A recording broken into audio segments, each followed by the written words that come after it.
በኢትዮጵያ ከፍተኛ ተራራማ አካባቢ ጸጥታ በሰፈነበት መንደር ውስጥ አንዲት ትንሽዬ የሎሚ ዛፍ ነበረችው።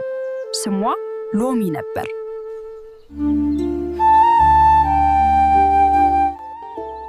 ሎሚ ትንሽና ረጋ ያለች ነበረች።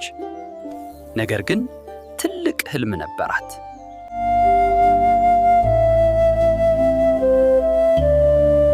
በየቀኑ ህፃናት ከሌሎች ዛፎች ፍሬዎችን ሲወስዱ ትመለከት ነበር። እሷ ግን ደስ በሚለው ነፋስ ትጽናና ነበር። እኔም ለህፃናት ጣፋጭ ሎሚ እንዲሆንላቸው ፈልጋለሁ።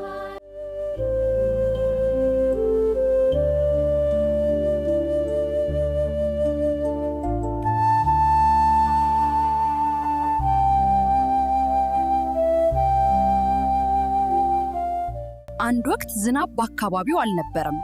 ፀሐይ እጅግ በርትታ ነበር። ብዙ ዛፎች ቅጠላቸው መርገፍ ጀመረ።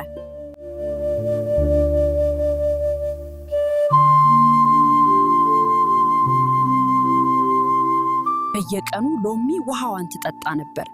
ቅጠሎቿም እንደገና ለመለሙ። አንድ ጠዋት አንድ ድንቅ ነገር ተከሰተ።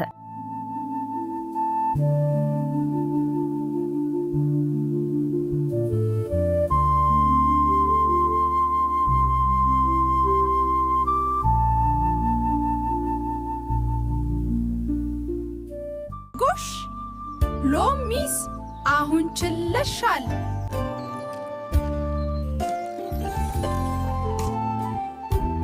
Soy Fusima.